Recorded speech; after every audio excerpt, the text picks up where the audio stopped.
A Primera Vista con Francisco Gómez.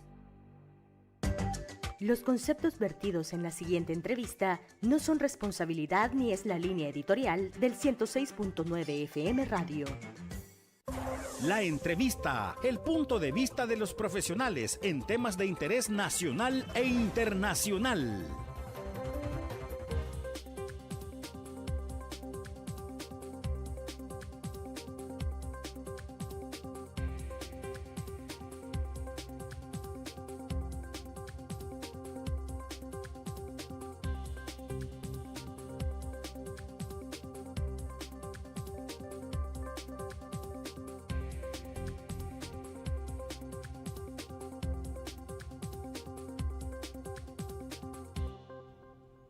Buenos días, martes 12 de agosto, sean todos bienvenidos a Primera Vista, la entrevista con Francisco Gómez en radio, larr.com.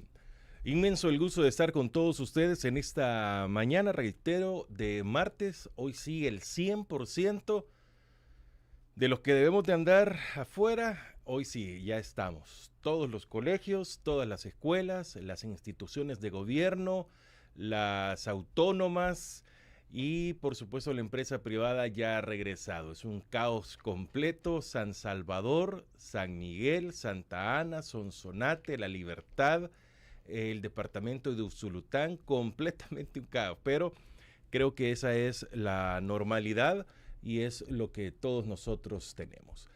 Fran Durán está en los controles, soy Francisco Gómez. Qué bueno estar con todos ustedes en esta mañana del martes. Ayer estuvo con nosotros Liliana Andrade, concejal de la Alcaldía de San Salvador Centro por el Frente Farabundo Martí para la Liberación Nacional, el FMLN. Quiero destacar que ha causado comentarios esta plática por el nivel de análisis que se llevó a cabo ayer. Así que si usted gusta verla completa, bueno, puede llegar a nuestro canal de YouTube, la RR. Así, búsquenos como la RR, allí tenemos ya completamente la entrevista, al igual que en nuestra página o nuestra fanpage de Facebook. Allí lo tenemos para que ustedes se puedan empapar también.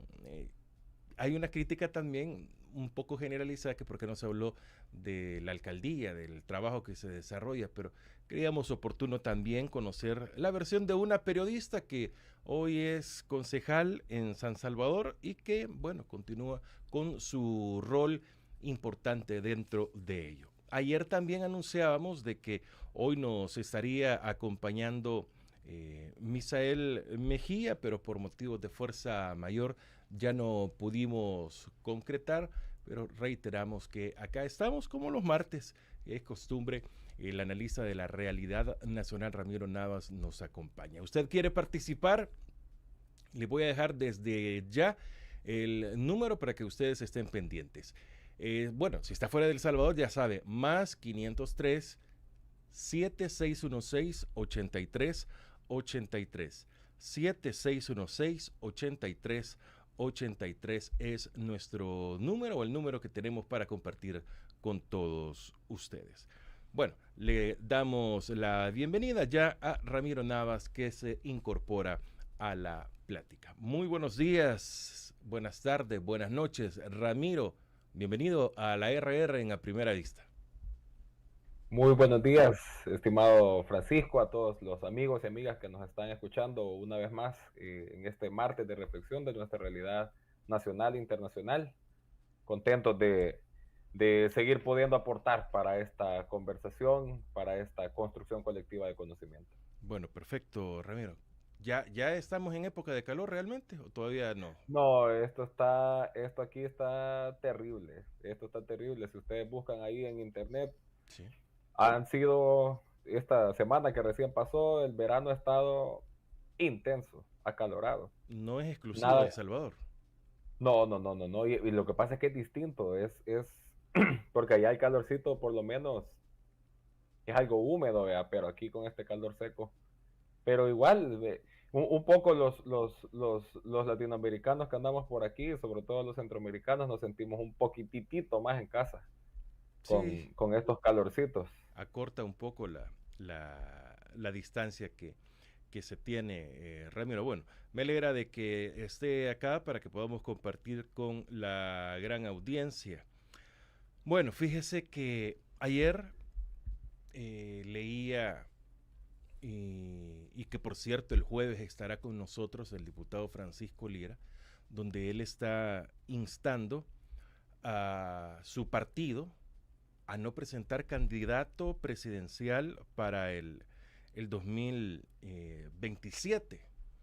Pero es algo que se lo he escuchado a Ronald Umaña también, y que él representa otra institución que no va a participar en las elecciones, creo, del 2027, pero he escuchado a mucha oposición, en fin, después de las reformas que se dieron hace 2 jueves, o el 31 de julio exactamente, que, bueno, como se ha dicho, en la cancha están los equipos, eso es lo único.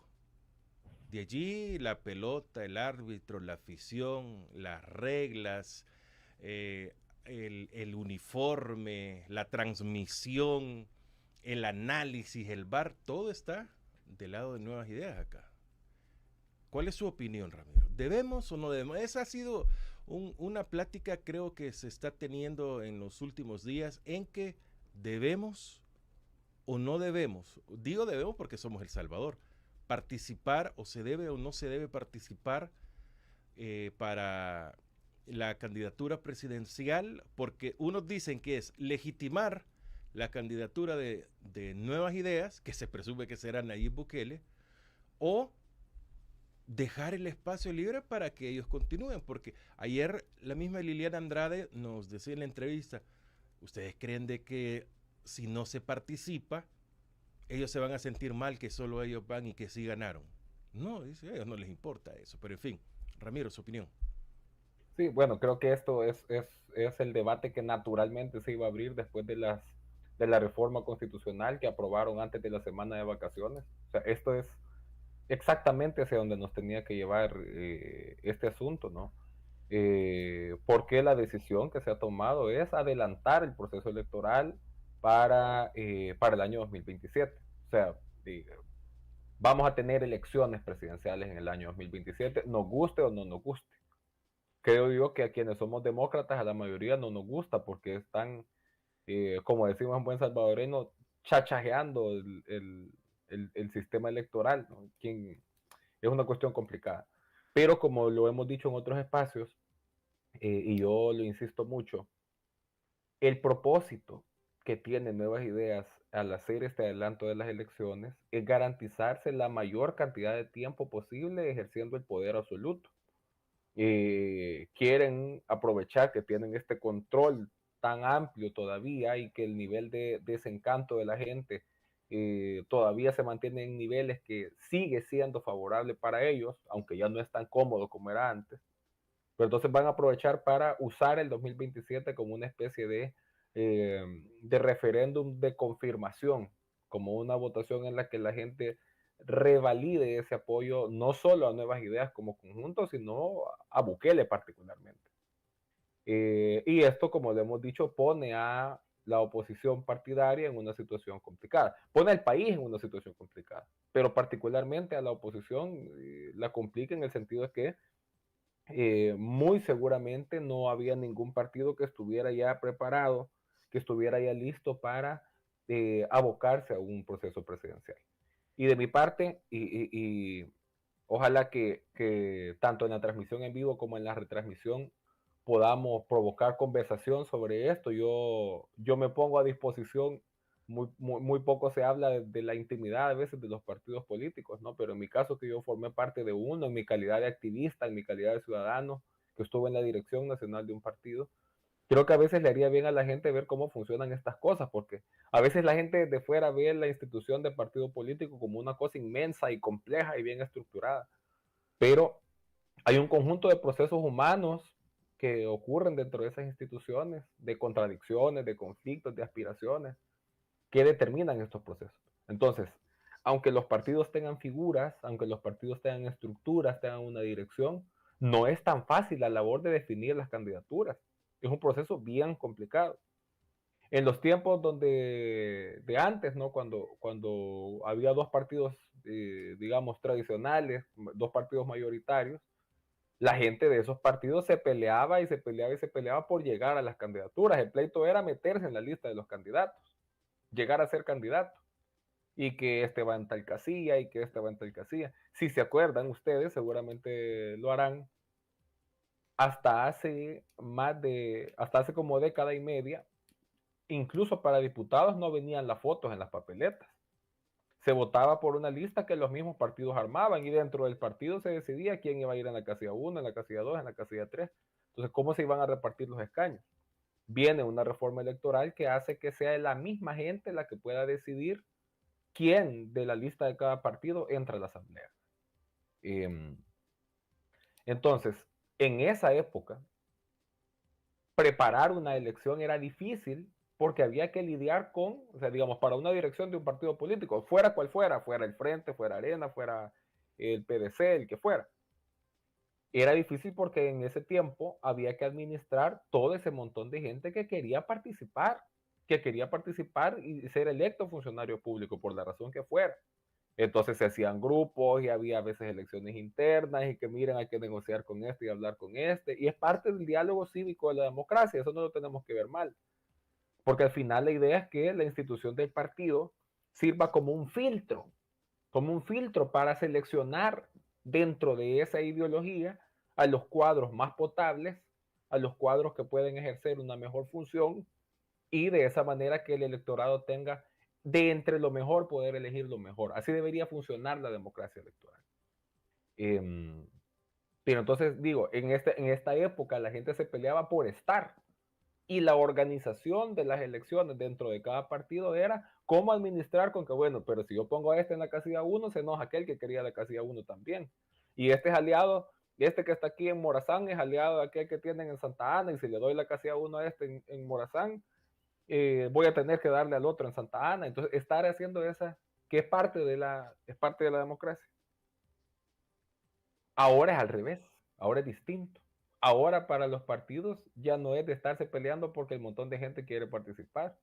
Ahora que hay un contexto de persecución, ahora que hay un contexto de criminalización, a muchos partidos incluso les toca estar convenciendo a la gente para que se anime a participar.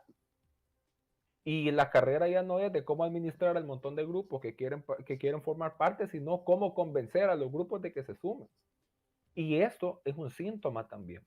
Yo no estoy diciendo que antes era mejor, porque el problema es que ese viejo sistema de partidos políticos, los troles dicen, ustedes no critican, quieren que volvamos al pasado y no critican a los mismos de siempre, supuestamente. Pero aquí yo les digo objetivamente, la descomposición de aquella forma, de aquella modalidad del sistema de partidos políticos y su fracaso en cumplir las expectativas de la gente provocó esto que tenemos ahora. Pero no quiere decir que esto sea mejor. O sea, aquella descomposición generó esta podredumbre que tenemos ahora. Entonces, hoy, dentro de Nuevas Ideas, que es el partido que acapara todo, ahí sí, por supuesto, ya se sacan hasta las pestañas y las uñas y se arrancan el pelo por las candidaturas, porque se reparten esas cuotas de poder, pero a la oposición le toca reconfigurarse. Entonces son elementos como muy prácticos de lo que implica para los partidos opositores meterse en una contienda para la que todavía no están preparados. O sea, no basta con tener base, no basta con tener figuras, hay que construir el andamiaje de una elección.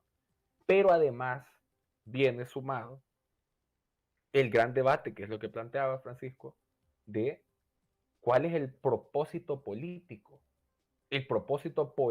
de participar en una elección adelantada e inconstitucional. Que ahora ya cualquiera puede decir, mire, ya inconstitucional pues ya no es porque ya reformaron la Constitución, pero si nos apegamos al texto constitucional que estaba vigente antes de que entrara este régimen, ante esa Constitución, que es la válida y la legítima, la que pasó por el proceso ordinario constituyente, no es legítima la elección, no fue legítima ni siquiera la del 2024, y menos va a ser legítima la del 27. Entonces, si se participa, que es lo que yo me acuerdo, la cadena nacional que hicimos la misma noche cuando todavía estaba en sesión de Asamblea Legislativa, que nos conectamos aquí nosotros dos, estaba Franklin, estaba Mario Rogel, estaba Alex Carcelero, ahí mismo lo decíamos la misma noche. Solo si hay un objetivo político que haga que valga la pena presentarse a las elecciones, entonces tiene sentido hacerlo. Pero si va a ser solo por ir a ocupar un lugar, es bastante difícil. Pero esa plática hay que tenerla. Hay que discutir sobre eso. Mi opinión, muy honestamente, es que uno de los elementos principales de la reforma electoral que aplicó esta gente antes de 2024 es el cambio de la fórmula para asignar los escaños en la Asamblea Legislativa. Antes, si se acuerdan, era por cocientes y residuos. Y eso favorecía que hubiera una amplia representación de fuerzas en la Asamblea. Cuando cambian la fórmula, lo que van haciendo es favorecer a los más grandes, porque es como ir dividiendo por mitades la cantidad de votos de cada partido. En una fórmula electoral como la que tenemos ahora, que se llama de Hunt, en esa fórmula electoral, mientras más dispersos vayan los partidos de oposición, más difícil va a ser que tengan un espacio en el Parlamento. Entonces, no es solo, o sea, es por vocación cívica, pero además por criterios de oportunidad aritmética. Tiene que haber algún tipo de concertación para que la alternativa opositora sea, ojalá, una sola. Claro, esto pasa por intentar construir una cosa que ya se intentó construir antes y no se ha logrado porque requiere voluntad política, que es, ok, si hay una sola alternativa opositora, porque el gobierno tiene una sola alternativa, tiene partidos satélites, pero el gobierno es una sola cosa, es Nuevas Ideas. Si la oposición cuenta con un solo instrumento, ¿cómo se construye ese instrumento? ¿Es un solo partido? ¿Es una coalición de varios partidos? ¿Es repartirse? No sé, hay varias modalidades que se pueden aplicar. Pero si la oposición va fragmentada, aritméticamente se hace muy difícil que se pueda obtener una representación real. Y el tema también es que incluso yendo la oposición en conjunto, también no hay garantías de que se vaya a romper la mayoría legislativa de Nuevas Ideas por dos cosas.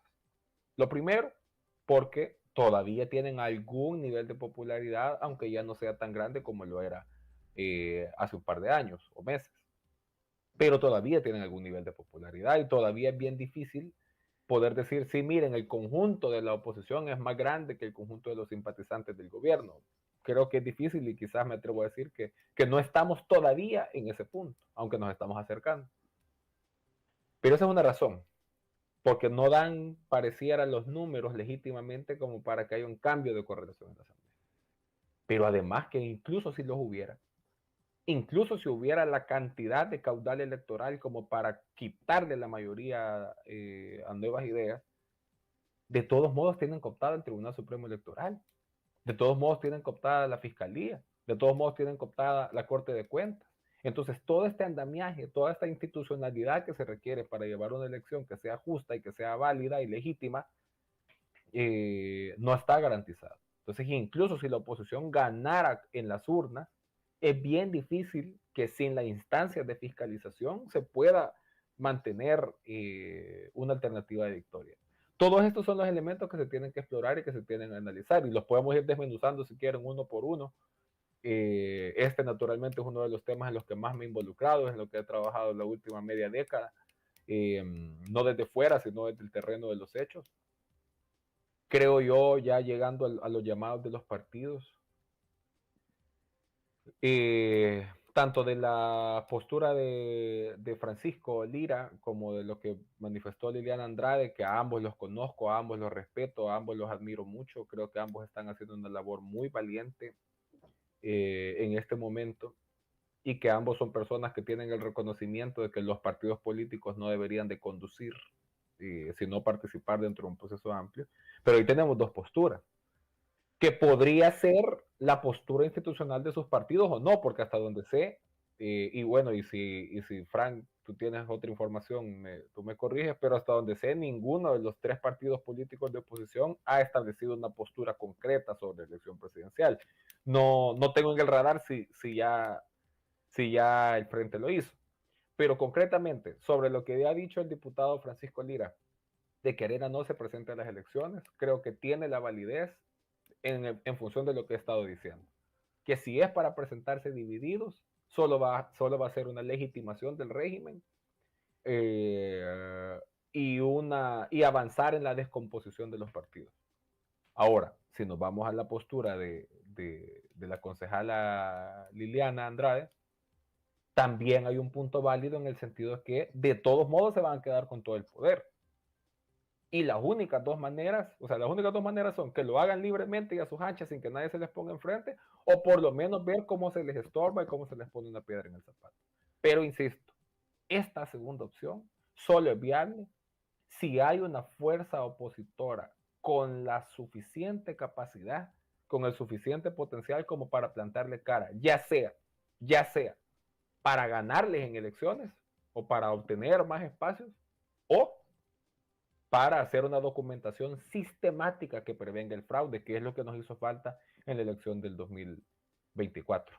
Este es como el vistazo general, Francisco, y podemos ir como desmenuzando y agarrando partes de la conversación. Así es, 7:27. Ramiro Navas nos acompaña. Estamos en TikTok, en la cuenta Francisco Gómez Ofragón 8. Allí nos pueden encontrar y también continuamos haciendo este diálogo mucho más amplio. Para aportar un poco a lo que usted mencionaba, el FMLN sí sentó posición clara sobre esta situación el fin de semana. Estoy hablando 2 o 3 de agosto. Hizo conferencia de prensa el FMLN con su secretario general Manuel Flores, que mañana lo voy a tener en mi programa de televisión en Canal 8, no sé, piénsalo, estará acompañándome y bueno, los invito a que nos vean. Ese programa se transmite 8 de la noche los miércoles, ahí en mi programa de televisión. Pero, ¿a dónde quisiera llegar, Ramiro?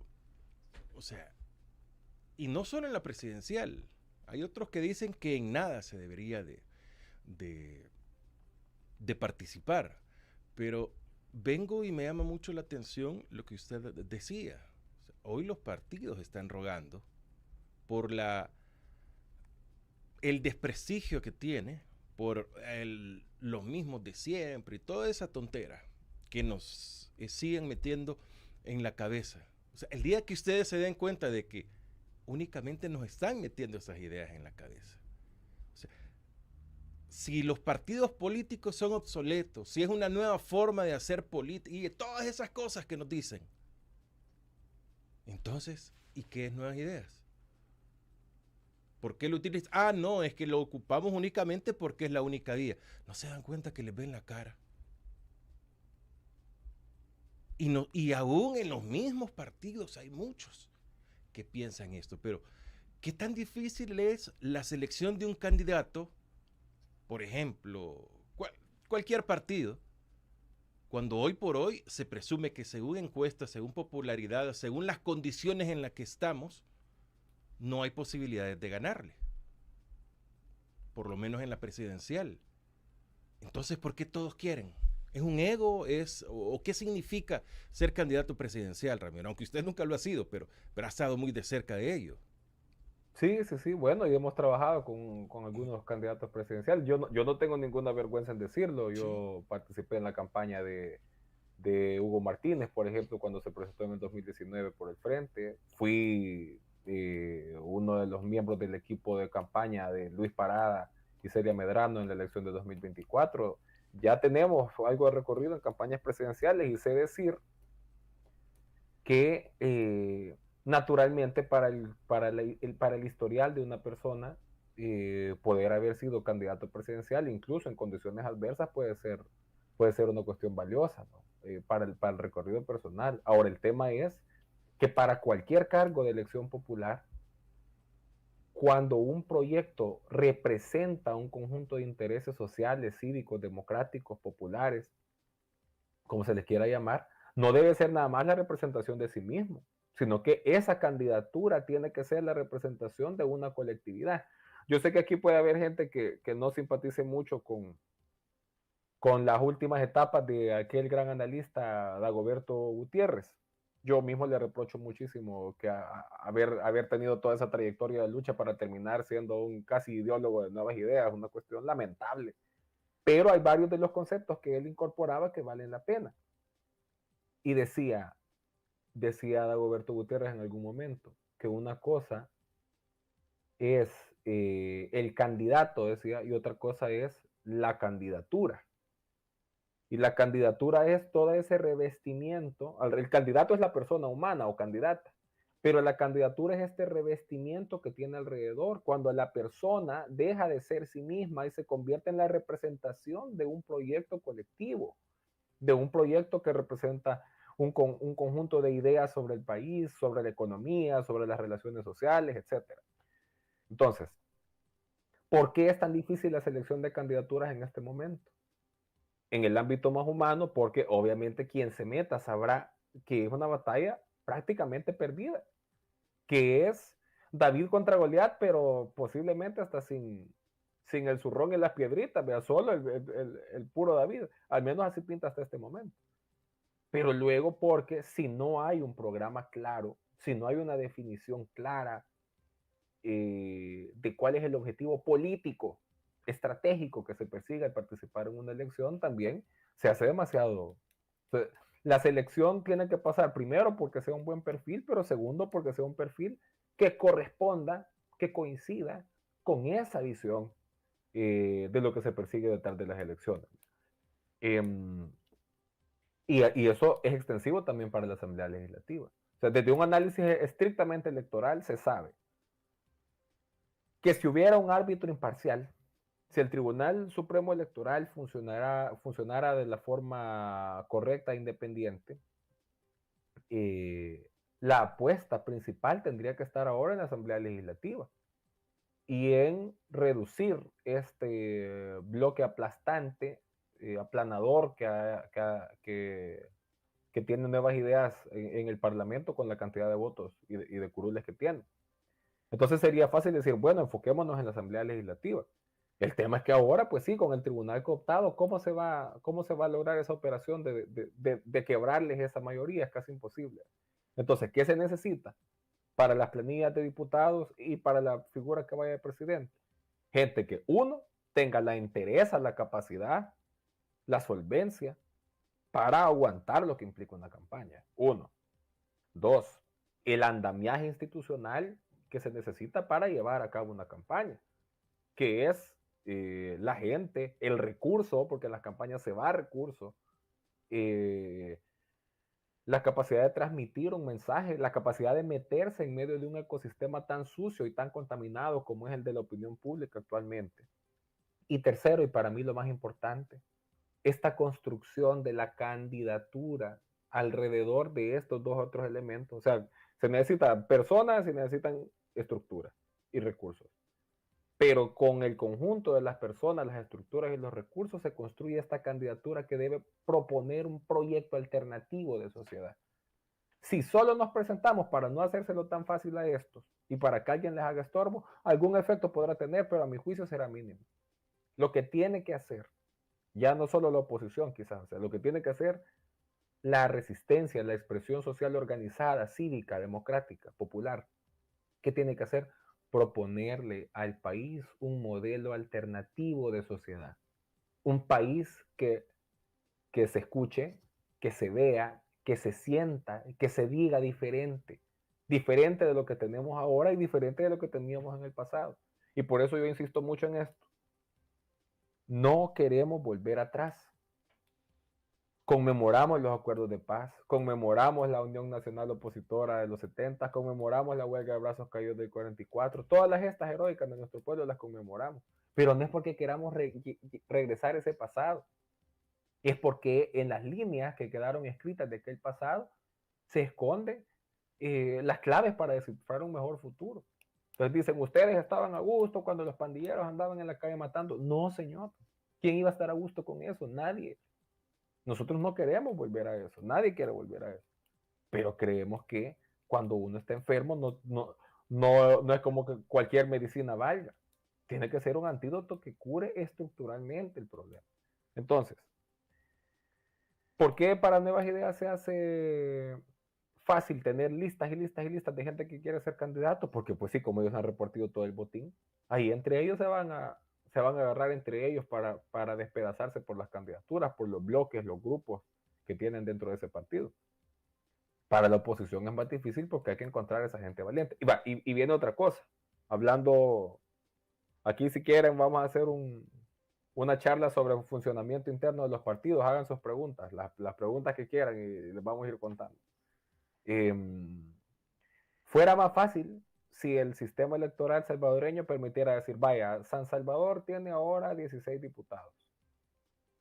Está este partido que tiene una estructura en todo el territorio y va a presentar sus 16 candidatos. Pero luego este otro partido más chiquito, más reciente, que no tiene nada en el Paisnal, que no tiene nada en Rosario de Mora, pero tiene una estructura en Soyapango, tiene una en Mexicanos, tiene una en Ayutuxtepec. Vale. Entonces, de los 16 escaños, este partido va a competir nada más por 5 escaños. Y los demás quedan libres. Entonces, porque eso es un reconocimiento de que de la capacidad manifiesta de ese partido. Si fuera así, fuera un poco más fácil. Claro, el problema es que en uno de esos, un golpe de suerte, un partidito chiquito presenta solo 5 candidatos y saca más votos, sería una complicación, ¿verdad? Pero lo que voy con esto es, por muy pequeño que sea el partido, tiene que llenar las planillas completas, con todos los propietarios, con todos los suplentes. Y claro, si hay una persona que dice, bueno, yo me voy a tirar de ir de casilla 1 de diputado por tal departamento, a ver si en un tirón de suerte el electorado me elige, vaya, se puede dar el riesgo. Pero la persona que va a ir a la casilla 16, de suplente de la casilla 16, 0 posibilidades de quedar quizás. Entonces, pero es una persona que tiene que hacer las vueltas para la inscripción. O sea, que se sepa que el sistema electoral salvadoreño casi que está diseñado para que la gente no participe, para que la gente no se meta en elecciones. Es un sistema que excluye. Y ojo, ahí hay una lógica perversa detrás. Y en honor a la justicia es una lógica que no viene de ahorita, viene de antes. Que es hacer que la política sea tan complicada para que nosotros, la gente de a pie, nos cueste un montón meternos, y para la gente que tiene recursos, ya sea económicos, ya sea políticos, para que esa gente le sea bien fácil. Es una lógica que excluye la participación ciudadana real para favorecer que solo la política se quede reducida a gente que tiene acceso a poder. Pero mire, Ramiro, si vemos las posibilidades reales, hoy por hoy, ¿cómo es que dicen en las elecciones? En las encuestas, si las elecciones fueran el domingo, ¿por quién votaría usted? Va a ganar uno, el abstencionismo, el segundo va a ser Nayib Bukele. Pero, ¿y quién va a querer ser el tercero? O el segundo en la cuenta ya real. O sea, ¿en qué momento vemos una posibilidad? ¿O realmente nos tenemos que fijar, como decían en las elecciones anteriores, 2024, es que el objetivo es el primer órgano del Estado, las diputaciones, pero si también ahí todo está, la cancha es la misma. Por eso es que se han unido estas elecciones. O sea, ¿cómo optar también a esto? O como dijo entiendo hoy, el glorioso TikToker, Will Salgado. No, dice ahora quién quiere ser alcalde. No hay nada ahí, como quien dice, billubios ahí no hay de dónde agarrar. Entonces, ¿quién quiere ser alcalde? Eso es meterse en un problema. Pero en fin, ¿debemos de buscar hacia el primer órgano del Estado? No, yo creo que ese análisis que has hecho es correcto, en el sentido de que, o sea, vale la pena reencuadrar que de la cantidad, ahorita se me ha escapado el dato, pasé un año repitiendo ese dato y ahorita ya se me olvidó, pero de la cantidad de salvadoreñas y salvadoreños habilitados para votar en la elección de 2024, menos de la mitad, si no me equivoco, andaba como por el 30 y tanto % de la gente habilitada para votar fue la que ha votado por Bukele. Si fuera así, puede que me esté equivocando, puedo revisar ese dato para el otro martes si quieren, pero estoy casi seguro que no llega ni a 4 de cada 10 salvadoreños que lo eligieron. Y es cierto, si nos vamos a los votos de Arena, de Frente, de Nuestro Tiempo, es mucho menor, hasta ahí estamos de acuerdo. Pero lo cierto es que esa mayoría apabullante y aplastante se configuró con 4 de cada 10 salvadoreños habilitados para votar, asumiendo que el resultado es legítimo, porque ya hemos hablado muchas veces de todas las evidencias de fraude que documentamos en el 2024. Entonces, la primera fuerza, más que fuerza, porque no es fuerza, la primera expresión política en El Salvador es la gente que no vota, la gente que se abstiene, la gente que no llega, que deja que otros elijan por pasividad, pues porque, bueno, que elijan los demás. Esa es la expresión política más grande. ¿Por qué no es fuerza? Porque no se mueve. Porque es lo contrario de una fuerza, es una gran masa de inercia. Pero es una expresión política. La expresión de decir, bueno, la verdad es que yo para qué voy a ir a votar. Si a una persona le convence y le dinamiza un partido, un proyecto político, va y lo vota. Vota por él en las elecciones. Si yo simpatizo, pero no voy y no voto, entonces no estoy expresando un respaldo. Entonces mi respaldo a ese proyecto no es tan fuerte. Y eso es al menos 6 de cada 10 salvadoreños según la última elección. Es la realidad. Entonces, primera fuerza sí es la gente que no se expresa en votos por nadie. Segunda, Bukele. Y en tercero, los demás. La pregunta de Francisco, entonces, ¿quién quiere ser el tercer lugar? Yo lo replantearía quizás de esta manera. ¿Para qué quiere ser quien sea tercer lugar? ¿Cuál es el propósito político que se persigue de eso? Yo le veo, y esto hubo alguien que me dijo una vez, mira, vos a veces, ustedes se ponen a hablar de estrategia y los van a escuchar, que no sé qué. Estas son cosas que ellos las saben perfectamente, si de esto vienen curtidos, ya saben el análisis que se está haciendo, ¿verdad? Entonces, para mí solo hay 2 objetivos que se pueden perseguir de participar en la elección. Primero, intentar, o sea, el propósito natural de las elecciones es intentar ganar, que a mi juicio, sin ser ingenuos, me parece que en la presidencial es un caso perdido y que en la legislativa tendrían que pasar milagros para que no sea caso perdido también, si el propósito fuera el 1, que es el de intentar ganar. Y luego está el propósito 2, la otra opción, que sería no intentar ganar, sino participar para evidenciar y documentar e intentar impedir un fraude. ¿Cuál es el problema con eso? Primero, que ya se intentó la vez pasada. Que para el 24, cuando había todavía un poquitito más de condiciones. Primero. Y segundo, que también viene la pregunta después, y un poco, ¿y de qué sirve documentar el fraude? O sea, no estoy diciendo que no sirva. Yo creo que sirve. Y yo lo volvería a hacer. Pero, ¿qué hacemos con eso después? Entonces viene lo siguiente. Sea cual sea la decisión que se tome sobre la elección de 2027, sea que se decida participar o no, lo que no nos podemos saltar es que tiene que haber una fuerza cívica, democrática, que canalice lo que está pasando, con o sin elecciones,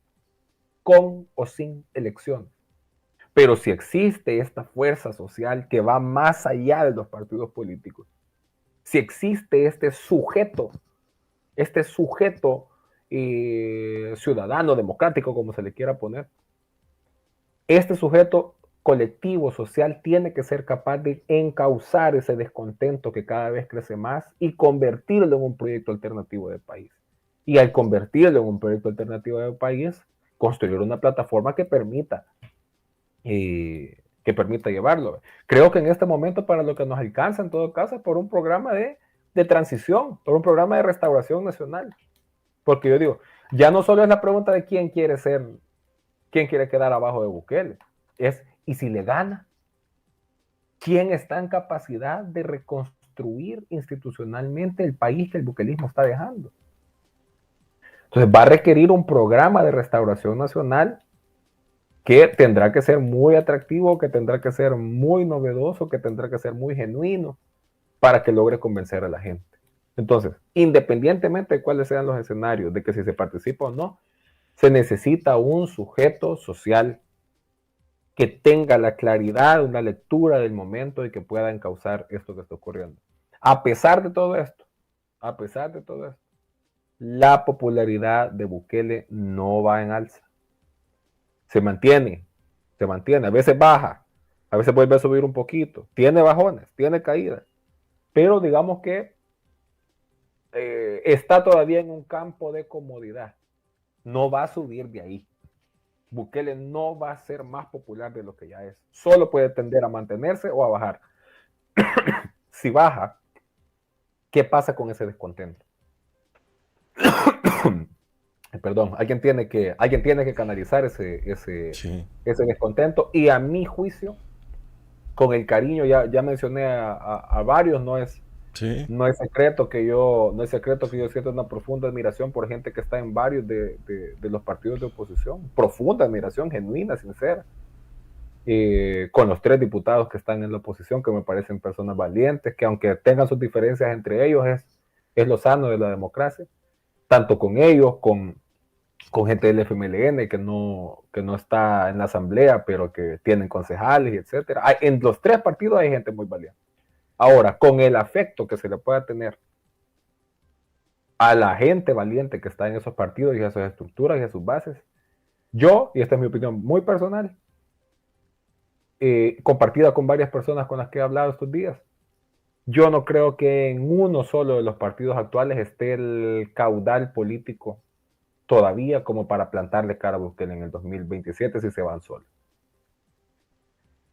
Tendría que ser o construir un andamiaje más allá de los partidos políticos, o dejar pasar la del 27, denunciar lo que está ocurriendo, no legitimar esta cuestión y pensar si después de 2027 hay otra alternativa que pueda facilitar. A pesar de las afinidades, yo no soy una persona de derechas, no simpatizo con partidos de derecha, pero y por tanto yo esperaría que partidos que se asemejen más a mi pensamiento se fortalezcan más, ¿no? Pero yo creo que ahorita ninguno de esos partidos, si la lógica es, bueno, este partido es fuerte y va a ser el más, como decimos, el más cachimbón, y como es el más cachimbón, este es el que va a acaparar. Creo que si empezamos con esa lógica, que fue la que prevaleció para el 2024, la de cada quien salve su changarro, si esa lógica se mantiene ahora, vamos a un destino igual o peor que el que tuvimos en esta elección pasada, que nos metieron un fraude ante los ojos de todo el mundo y nadie fue capaz de hacer nada porque muy tarde entendimos el llamado que teníamos que buscar la unidad. Bueno, Ramiro, bastante complicado, tantas cosas que podemos poner al ruedo. Y hemos hablado, tanto usted y yo hemos hablado o hemos puesto de ejemplo el partido de fútbol. Y quiero tocar esta parte también. Ayer, el presidente ad honorem del Instituto Nacional de los Deportes, INDES, presidente de la Federación Salvadoreña de Baloncesto, me imagino, ad honorem, que también hay que ponerle eso, hermano del presidente de la República, Yamil Bukele, lanza un comunicado donde él dice de que va a correr por la candidatura de la presidencia de la Federación Salvadoreña de Fútbol. Ya estás metiendo el deporte. Miren, es que esto es un todo. Uno de los grandes obstáculos para llegar a masas que han tenido ha sido el fútbol, donde no han podido entrar como ellos desean. Hicieron una liga paralela, ¿cómo es que le llamaban? La Liga Nacional, algo así se llamaba. Sí. Que representaba cada departamento un equipo. ¿Qué fue de ello? ¿A dónde está? ¿Qué resultado tuvimos? ¿Cuántas estrellas, cuánta afición, cuánto valor tuvo? No sé. En cerca de una década al frente de la Federación Salvadoreña de Baloncesto, díganme, ¿a dónde está el baloncesto hoy por hoy? ¿A dónde? ¿Existe todavía? No, si hay primera, segunda, tercera, juegan aquí, juegan allá. Fútbol igual. ¿Y dónde estamos? En ningún lado. Y con todo el apoyo del el dinero, y que él es miembro de la FIBA, y esto. Ajá, ¿y? ¿En qué lugar hemos quedado, Fran? No sé si en centroamericanos, en masculino o femenino. En mayores, digamos. En séptimo lugar. De 7, 8. El masculino no mucho también. Las inferiores, el baloncesto, ¿por qué funciona en algo? Probablemente en la cantidad de aficionados, pero cuando van a jugar a Cojute, a Metapán, que se la divierta que puede existir. O como ayer le decía, hoy vas a poder mostrar tu experiencia y tu pasión por el fútbol. ¿Cuál? Pero ¿a qué quiero llegar? Los estatutos en el fútbol se modificaron, se cambiaron. Imagínense para qué. Para que pueda ser candidato él. Porque él no pertenece a la estructura del fútbol. Hay un requisito de que usted debe de pertenecer determinados periodos a la estructura y a una liga en específico. Eso se quitó, puede entrar él. Pero ¿qué se busca? ¿Usted se imagina hasta dónde pueden llegar si también tienen el fútbol cooptado ya? No, si así cualquiera. O sea, este era lo... ¿Qué tan importante es el fútbol? Que hasta podría dejar la Federación Salvadoreña de Baloncesto y al INDES tendría que dejarlo para irse al fútbol. Imagínense qué potente es, qué poderoso.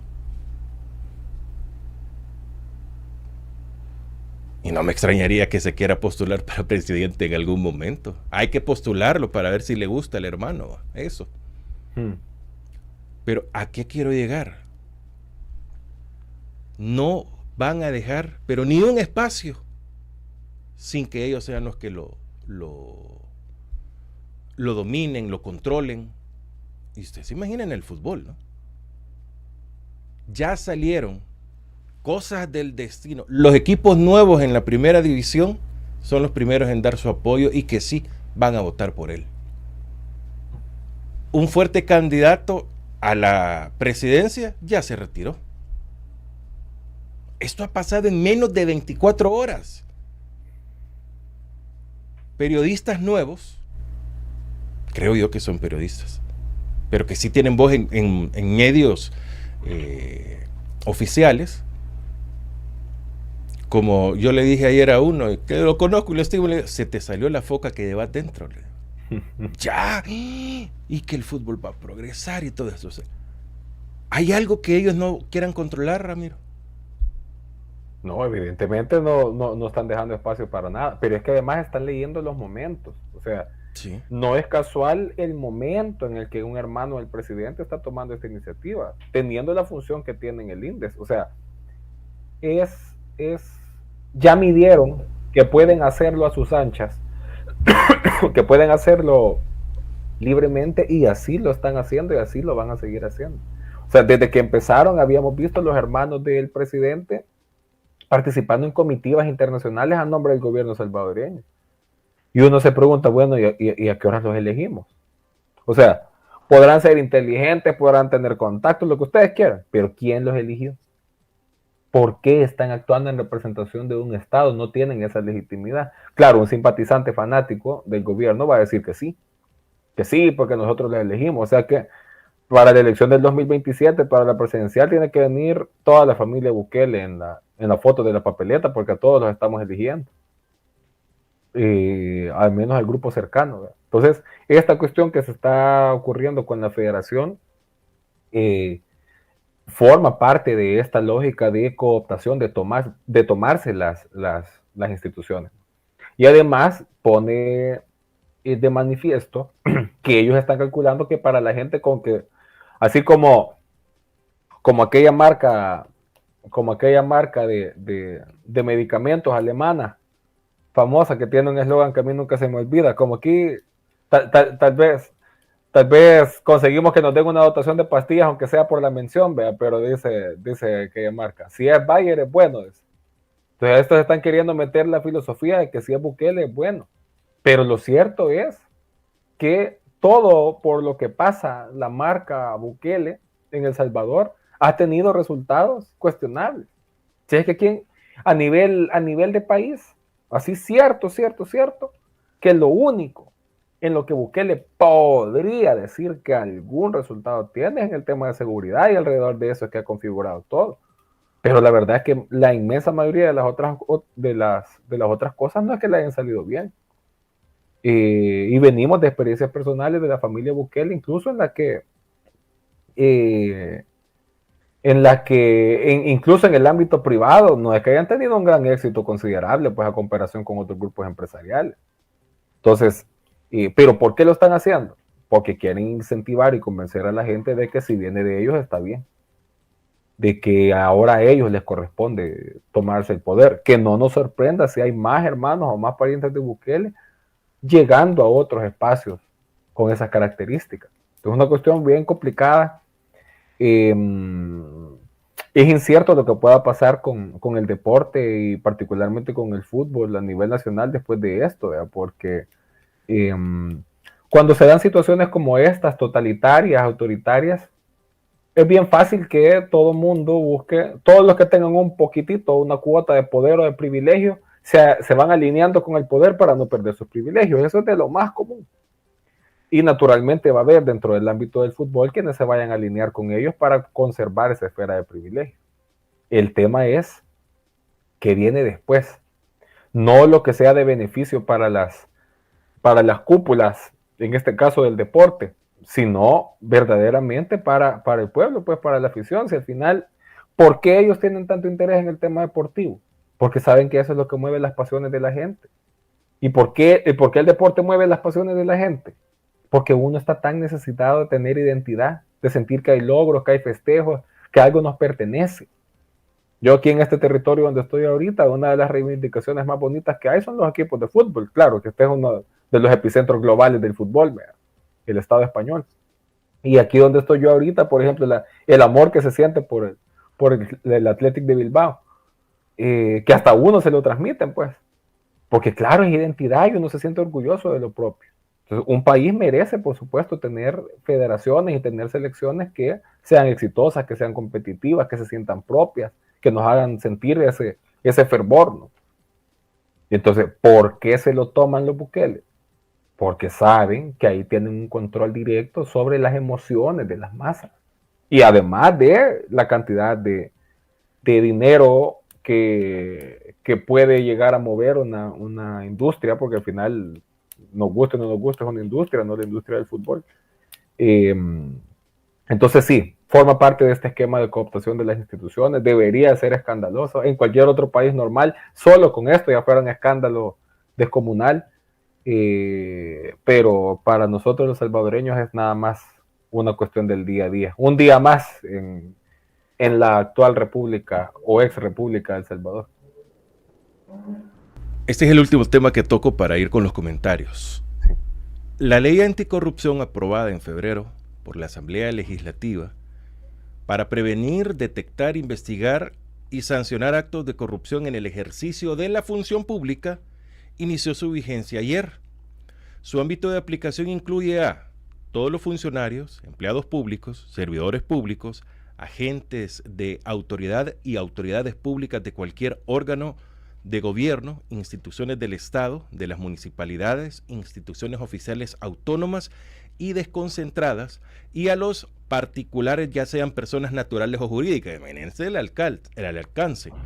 La nueva normativa crea un sistema integrado nacional anticorrupción que se llama SINAC, que tendrá una labor de contraloría, regulación y verificación sobre el patrimonio de los funcionarios, empleados públicos, servicios públicos, agentes de autoridad y autoridad pública y ciudadanía.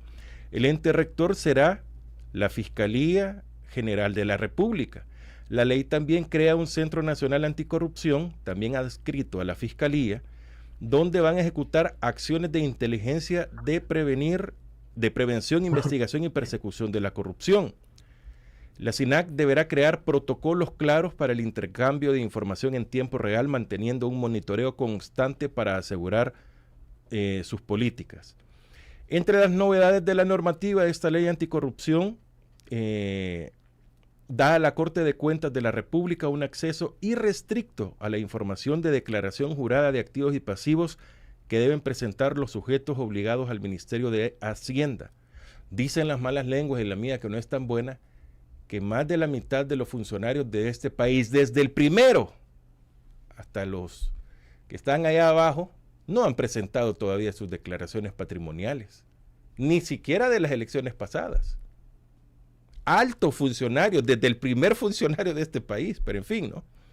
La ley obliga a todos los funcionarios y empleados públicos a que declaren patrimonio a la Corte Suprema de Justicia, a que presenten con su declaración de impuestos sobre la renta una declaración jurada denominada informe de activos y pasivos. Y bla, bla, bla, bla, bla, bla, bla, bla, bla, bla, bla, bla. ¿Para quién va dirigida esta? Que la ley es buena, ojo. Pero esta ley es como la serpiente. ¿A quién va a morder, Ramiro? Bueno, para empezar, hay que decir que cuando uno no anda como bien en la jugada, cualquier lucecita puede sorprender, ¿no? Lo digo porque esto no es nuevo, Sí. no es nada novedoso, esto ya existía antes. En El Salvador existió entre el 2009 y el 2019 una Secretaría de Transparencia y Anticorrupción que precisamente buscaba construir un sistema que no pudo ser construido en aquella época por falta de voluntad política. Pero aquí, vaya, por ejemplo, digamos que formalmente existe una especie de sistema de anticorrupción, que son todas las instituciones del Estado que están vinculadas con el tema de perseguir actos corruptos, ¿no? La sección de probidad de la Corte Suprema de Justicia, la unidad anticorrupción de la Fiscalía General de la República, la misma Corte de Cuentas, el Tribunal de Ética Gubernamental, que es capaz de establecer multas. Entonces, esto ya estaba. ¿Cuál es el tema? Que lo han venido torciendo. Pero aparte, perdón, y de los más importantes, el Instituto de Acceso a la Información Pública y todo el sistema de acceso a la información pública que se creó obligando a cada una de las instituciones a tener oficinas de acceso a la información pública. ¿Dónde está todo eso ahora? Ellos mismos lo han desechado y lo han destruido. O sea que estos vinieron, estaba el jardín, vinieron a agarrar a patadas al jardín, a desmenuzarlo, a deschirajarlo todo, quedó el jardín todo destruido, y cuando ya venían los papás, empezaron a poner las florcitas así todas desordenadas y a medio acomodarlas y no sé qué, decir, vaya, miren el jardín que nosotros hicimos, y lo hicieron con los chirajos del jardín anterior. Eso es lo que están haciendo. Ellos mismos destruyeron el tema de la transparencia y la anticorrupción para ahora venir a salir de paladines con que están construyendo un sistema que ya estaba inventado desde antes. ¿Cuál es el punto con esto? Que no solo están queriendo empaquetar como una cosa nueva algo que ya existía, sino que ahora también perfectamente puede servir como un instrumento de control. Porque ¿quién audita estas instituciones si todas están alineadas, todas las que se han mencionado? O sea, ¿quién puede negar ahora el papel prácticamente subyugado que tiene la Corte Suprema de Justicia y la Fiscalía General de la República con respecto a las decisiones que se toman en CAPES? Nadie, eso es innegable. Eso es innegable. Entonces, muy fácilmente,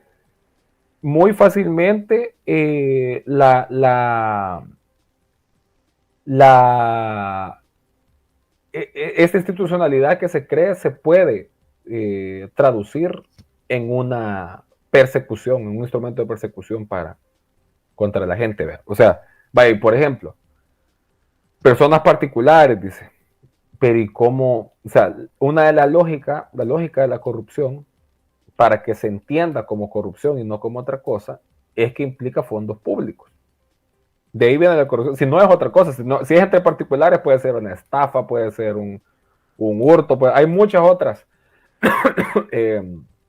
Hay muchos otros delitos que están en el ámbito de lo privado. Pero para que sea corrupción implica necesariamente recursos públicos, sea dinero, sea bienes, muebles, inmuebles, etc. Si un particular no tiene relación con el Estado y el Estado tiene una oficina que discrecionalmente puede decidir si está persiguiendo a alguien por cuestiones contra la transparencia o por actos de corrupción, entonces, como una persona particular sin vínculos con recursos públicos se puede decir que está siendo corrupta.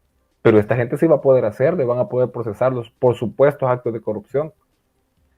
O sea, no, todo pinta a que, aparte de que están queriendo empaquetar una cuestión como novedosa, además están construyendo otro mecanismo que va a servir para ejercer control sobre aquellos que piensan diferente. Y ojo, y con esto cierro esta parte, ya no solo contra los opositores, no olvidar, dentro del buquelismo, dentro de Nuevas Ideas, hay tensiones, hay contradicciones, hay grupos que se pelean entre sí mismos. Y dentro de su conflicto interno, ahora que se vuelven a acercar elecciones, que es la tercera vez que Nuevas Ideas se va a presentar elecciones, otra vez van a empezar a aflorar esas viejas diferencias y van a necesitar todo lo que tengan a la mano, todas las herramientas, todas las armas, para contrarrestar, erradicar, neutralizar a sus enemigos internos y asegurar que cada una de las tribus dentro de Nuevas Ideas acumule la mayor cantidad de poder posible. Bueno, ¿y va o no va a funcionar esto? Bueno, ¿o va a ser como la CICIG? Porque existe probidad. Bueno, instituciones que más o menos desarrollaban todo este tipo de labores, las eliminaron, como la Secretaría de Transparencia y Anticorrupción, sí. Como la CICIG, le quitaron dientes a la Corte de Cuentas de la República. Probidad es un lugar que está ahí, simplemente. Sí. Entonces, si ya tenían todo, ¿para qué crear más? Si le han quitado dientes. Sí. Esa es la gran pregunta. Pero voy a leer, Ramiro, algunos comentarios para que ya podamos...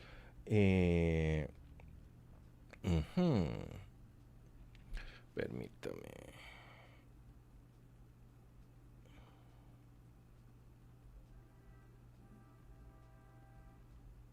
Aquí estamos, sí. Bueno, leemos comentarios. Merlin dice no participar para presidente. González Venturas, hay que recordar que en las elecciones 2024 no se tenía conocimiento de eventos negativos por parte del gobierno. Entonces, a raíz de ello hay mucha gente despierta ya y me consta, visito comunidades puerta a puerta, así que todo puede suceder. No rendirse. Miriam Méndez, desde Canadá estamos listos para apoyar al FMLN en las decisiones electorales que tomen en la próxima convención a realizarse en diciembre. La peor lucha es la que no se hace. Hay que participar y no dejarle así por así el camino más libre como al principio, que se les dejó el país en bandeja de oro. Fátima, el gran ganador en El Salvador es la abstención. Bukele lo sabe y por eso tiene miedo. Si los números fueron rojos en su última elección, ahora serán peor y él lo sabe. Él no es tan fuerte como parece. Gracias por continuar aportando. ¿Cómo sería? Gracias por continuar aportando. La incertidumbre de lo que viene para El Salvador debe ser el combustible para seguir resistiendo en colectivo. Ahí nos manda Enrique Mejía muchos pulgares arriba para que podamos ahí estar. Gracias a los que están conectándose y también nos están escribiendo al 7616-8383. Nos dicen, entonces, ¿cuál sería la solución para sacar al dictador? Organizar.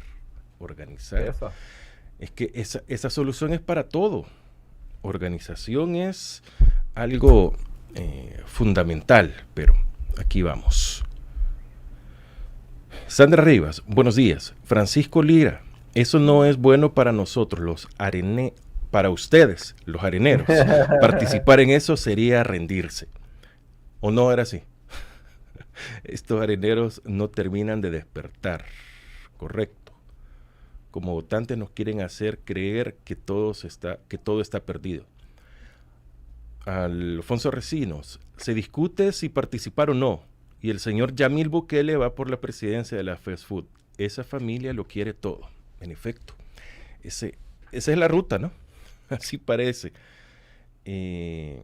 Lo peor que se debe hacer es quedarse viendo cómo destruyen a nuestro país. Pero claro, no hay quien enfrente por ahora, porque solo cárcel te ofrecen. Eso significa que el régimen de excepción va a continuar, ¿no? Lo que se oye más es dejar solo al tirano y correr para diputados. La otra opción es morir lenta y dolorosamente. Por ahora la mayoría de los partidos comen del Estado, tienen fijos sus sueldos, se vendieron. Lo peor que se puede hacer es quedarnos conformes y ver cómo nos matan. A Bukele le conviene jugar con nuestra mente. A todos los que nos han escrito sobre el audio, hoy confirmen si ya mejoró. Por favor, porque ahí estamos. Y eso es parte de las cosas que queremos mejorar. Creo que todo está a calidad 10, pero ahí vamos a irlo mejorando. Se necesita gente con valor y amor a nuestro país, pero claro, la mayoría van con mente de robar y robar. Es que esa es otra. ¿Qué vamos a sacar? Esa es la gran pregunta. Como siempre el sonido, permítame, ahí nos están hablando otra vez del sonido, pero les pediría que nos confirmen si ya lo tenemos bien. ¿Cómo es? ¡Qué barbaridad! No se imagina cuántos mensajes tenemos, Ramiro, eso sí. Casi siempre el sonido tiene un problema en este programa, pero el contenido es digno de aplausos. ¿Qué se puede hacer con el sonido? Depende de mejorar micrófonos, se puede ayudar. Aquí se puede ayudar de todo, maestro. Nuevos micrófonos, por supuesto. ¿Cuántos años tendremos de tener estos micrófonos? Más de 10, entre 10 y 15 años. Eran 4, no sé qué se hizo el cuarto. Pero en fin. Aceptamos todo tipo de aportes en especies y en metálico. La narrativa ya se ganó. Sí que está cayendo.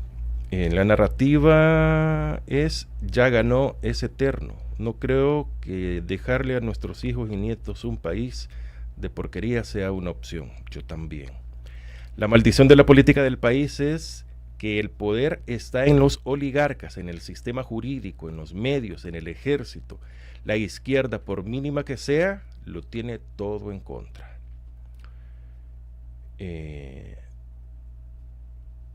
Buenos días, Francisco. Saludos a Ramiro Navas.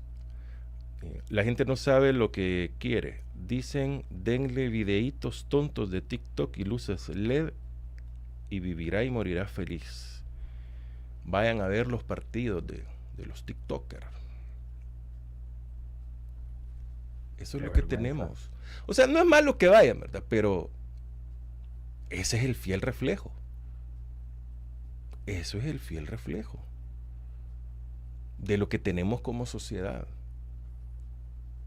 Sigan hablando de los chismes, chambres. Es que eso es lo que nos mantiene. ¿Y qué vamos a hacer entonces, ¿verdad? Preocuparse un poco más por cambiar, hombre, por tener un poco más de criterio. No lea la historia de otros países, lea la de El Salvador por lo menos. ¿Qué fue lo destacado de cada presidente, por lo menos del siglo pasado hasta ahora? Para que usted vaya conociendo y comparando. Las encuestas también son pagadas y con amaño. Aquí veo un problema. El problema de las pandillas es fáctico, no es de gustos. Es tan grande que no basta con represión. Se está disminuyendo la PNC. Debemos enfrentarlo. No hay salida. Qué interesante. El problema de las pandillas es fáctico. Vaya a buscar qué es fáctico. Como dicen, googléelo.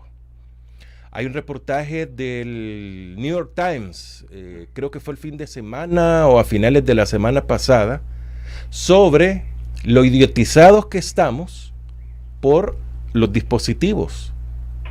¿Por qué las futuras generaciones se dedican a ver un video que en 15, 20 minutos se resume un libro? Te hace más fácil la vida, dicen. pero pensás menos, según el estudio y todo que han hecho en el New York Times. Búsquenlo en español, está muy recomendable y nosotros lo debemos de poner cada uno en nuestras vidas. No veamos al otro, hagámoslo nosotros. Fíjense que no hace mucho, y referente a eso, que digamos nos despertamos en la madrugada y agarramos el teléfono para ver la hora y nos ponemos a ver cualquier otra cosa, ¿verdad? Pero dicen de que puedes hacer una madera, cortarla del tamaño del teléfono y eso agarra en la noche y te vas a dormir de inmediato. Es porque ya nos estamos asimilando a que debemos de tener algo en la mano y eso, y en la noche y en la madrugada hay que dormir mejor, pero en fin. Casi no se escucha. Espero que los que nos están poniendo, que nos escucha, que nos escriban ya al final, o sea, ya, para saber si hemos mejorado. Ya se hicieron algunos cambios. Carlos Demócrata, los cabecillas están afuera y nos venden que estamos seguros y sabemos que es mentira. Dicen que han capturado en Guatemala a otro líder de pandillas que estaba preso aquí en El Salvador y lo han capturado en Guatemala. Yo voy a mi país y la verdad se percibe miedo. Así como estamos confusos y divididos, fácilmente nos vienen a machetear. Es cierto, el volumen suele ser bajo, pocas veces es de calidad como en otros lados. En El Salvador el miedo reina y voy 2 veces por año y las autoridades, de cada uno de ustedes que viene a El Salvador deberemos de reunirnos. Los que escriben bastante aquí en el programa deberían de decir, voy a llegar a tal fecha, ¿y por qué no tenerlos aquí? Y que nos echemos la platicada al aire, que usted sea el invitado. Y también los que están acá en El Salvador, coordinemos eso y vamos a ver si por lo menos unas 2 veces al mes tenemos a 1 o 2 de invitados. Que sea en una oportunidad, digamos, 2 de acá y en otra 1 de afuera. Platiquémoslo. Creo que un argumento válido es que el país ya está destruido a pesar de la supuesta seguridad. Hay que ser sincero con la gente. Se debe garantizar al menos la seguridad y empezar a reparar. Cuidado con las excesivas admiraciones a personas, amigos. Por eso existe Bukele. Vaya cosa. Qué curioso que Ramiro el Bueno, fuera del país, esté interesado y preocupado. Y en nuestro país hay muchos que ya tiraron la toalla. Están muertos en vida. ¿Y por qué Ramiro el Bueno? No logro entender eso. Carlos, buenos días a todos. Dejen su like, disfruten el contenido valioso de este espacio porque están en extinción. Gracias a la RR. Gracias a ustedes. Salgamos a poner más diputados a la asamblea, pero que tengan garra de defender al pobre, a nuestro país. Soy metapaneca, dice Sandra Rivas. Qué bueno. Poner un candidato para presidente no es lógico, pero poner nuevos en la asamblea de otros partidos es lo mejor. Arena, FMLN, por ejemplo. Sube y baja el volumen. El fútbol es opio, duerme la conciencia, otra arma de dominación. Hoy juega el Águila con el Hércules en la Concachafa, por cierto. Hay 3 diputados buenísimos del FMLN, de los que sacaron, por ejemplo, a Jaime Guevara. Ay, mito, tengo días de no saludarlo. Buenos días, y Francisco, saludos desde Costa Rica. Tenemos por acá. Aunque no sean de apellido Bukele, él se los pondrá para que según sigan en el apoyo. Son unos sinvergüenzas. Buenos días, amigos. Mencionen un equipo deportivo de origen musulmán que haya sido campeón en algo. Uy, me la puso bien difícil. Bien difícil. Apareció Sergio Hurtado, dicen. Bienvenido. Donde hay pisto que robar, allí van a estar los Bukele. Démosle like a la transmisión, gracias. Por cierto, hay que darle. Jaime Guevara es el varón que era diputado del FMLN, pero un tal Cristian Guevara es el tontón, el gordo del otro equipo. No sé. Ley anticorrupción, el chiste se cuenta solo. Gracias por subirle el volumen. Nos quieren lavar el cerebro. Y Villatoro como jefe de la policía estamos bien jodidos. Les puso el dedo porque algunos ni sabían que estaban participando. Debemos de unirnos, ahí está nuestra fuerza. Y que no los compren con nada. Rafael Hernández nos manda muchos trofeos, gracias. Bueno, me marchito. Hay que ir a trabajar, ¿va? Los tacuacines no quieren soltar el pelo. Oscar, ¿quiénes son los líderes actuales que podrían representar la organización contra el buquelismo?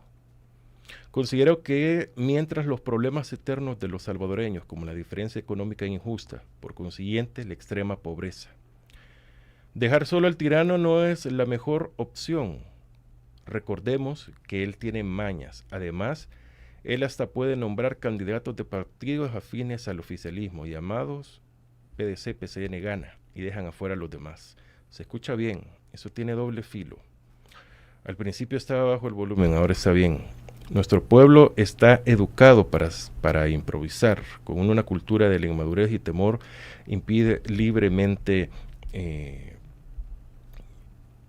pensar.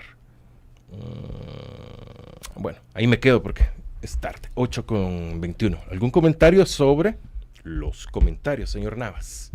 No, primero el agradecimiento, como siempre, a todas las personas que fielmente nos escuchan. Insisto, por favor, hagamos nuestra la plática. Siempre es valioso interactuar y además conocer. Miren, también que aquí sirve para saber cómo se están viendo las cosas. Pues sobre este debate que creo que va a seguir, que no se va a resolver tan rápido, sí, sobre si participar o no en las elecciones. Si se fijan también entre los comentarios hay posiciones diferentes, ¿no? Hay quienes dicen que hay que participar y quienes que no. Yo el único matiz que haría es que hay creo que fue una amiga que decía que ahorita no es tiempo para rendirse y para echarse para atrás.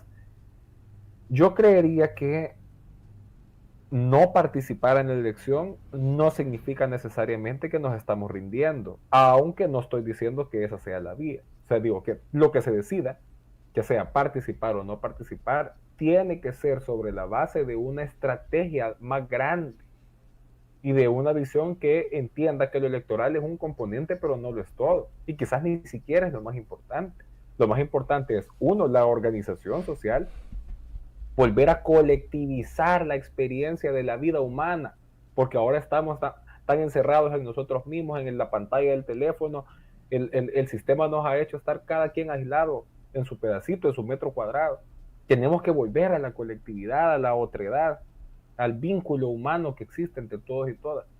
Eso pasa por organización, pasa por la batalla de las ideas, por las comunicaciones, por usar esa herramienta que tenemos en la mano, que es el teléfono, tan adictiva, también que sirva como un instrumento de transformación social.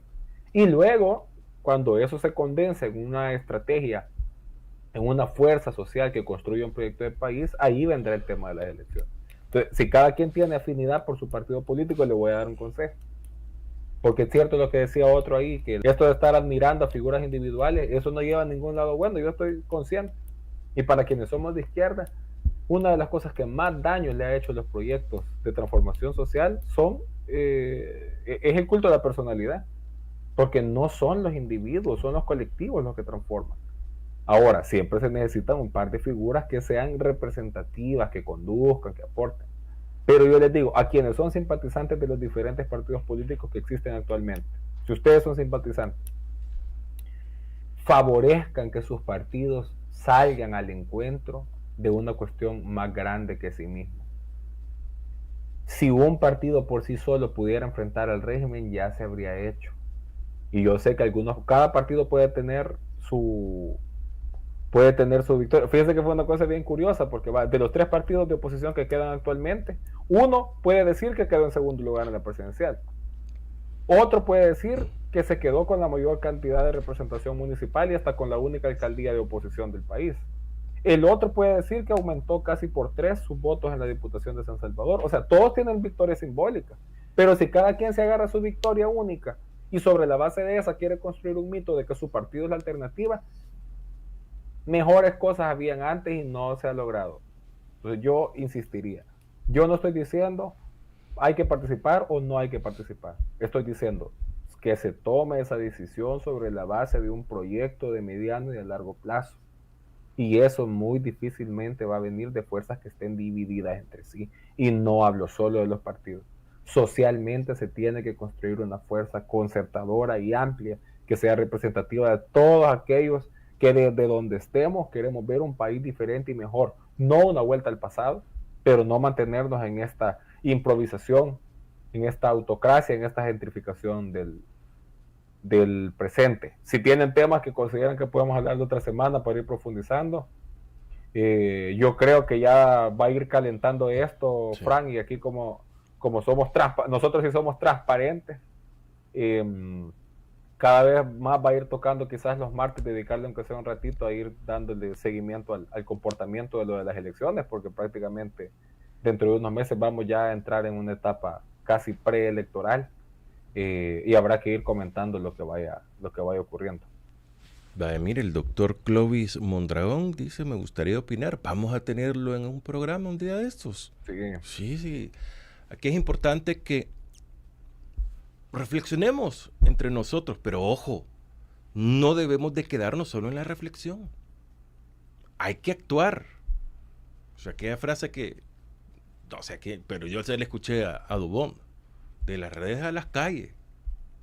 O sea, esto significa de que tenemos que ejecutar, tenemos que ver acción, tenemos que ser verbo, porque no se trata únicamente de que nos quedemos acá, sí, yo te apoyo desde las redes, no, sí, eso está fabuloso, pero tenemos que organizar, tenemos que ejecutar, tenemos que salir, tenemos que alzar nuestra voz. ¿Quién es? Ataque 77, el que dice, alza tu voz, la canción. Tenemos que hacerlo, porque eso es lo importante. Abrazo en la distancia, Ramiro. Muchísimas gracias. Próximo martes nos escuchamos nuevamente. Muchas gracias, Francisco. Gracias a nuestra comunidad rebelde, resistente, revolucionaria. Revolucionaria de Radio La RR. Nos escuchamos el próximo martes y entre semanas sigamos llevando la conversación, sigamos llevando la palabra de que un mundo mejor es posible, que un país mejor es posible, pero no va a llegar en automático. No va a llegar en automático. Tenemos que construirlo en conjunto todos y todas. Así es. Y Sergio Hurtado nos dice, mire, el rojo y el amarillo eran colores de mi equipo, el BPR. Usted sabe. Ójale. Usted sabe. Bien. Mire, ya tengo completo todo el encargo, fíjese, pero me da lástima arruinar todo esto que han hecho. Pero después. Hay etapas. Ay, sí. El domingo pasé ensayando y, dije, no. Qué indecisión más grande. Eso me pasa por hacer tan bueno el primer ejercicio. Ya, el segundo ya no lo quiero arruinar. Bueno, Ramiro, muchas gracias. Buen día. A la orden. Bueno, así tuvimos a Ramiro Navas, analista de la realidad nacional, acompañándonos en esta mañana de martes 12. Esta plática la vamos a repetir en el streaming. Ayer tuvimos un par de problemas por la mañana, pero todo se ha solucionado. Así que usted puede seguirnos escuchando. Esta es una radio en línea, 24 horas. ¿Y cómo la va a escuchar? Usted solo digita Radio La RR, ¿sí? .com. Eso es todo. Y ahí se conecta. Y puede buscarnos en muchos espacios, ¿cómo es que les dicen? Muchos sitios de radios. Ahí estamos. Nos han preguntado insistentemente en el TikTok sobre el tuning. He tenido un pequeño problema, pero espero solucionarlo pronto y este mes regresemos también a esa gran plataforma. Así que los invito a todos ustedes a continuar con nosotros. Mañana estará acompañándonos Andrés Espinosa. Vendrá a No se piensa, lo que es parte de este espacio por las mañanas, los miércoles. Y por la noche, a las 8, estaré en mi programa de televisión en Canal 8. Ahí nos pueden ver en No se piénsalo, porque allí se origina, con Manuel El Chino Flores, el secretario general del FMLN. Continúe con radiolarr.com. Siempre tu radio.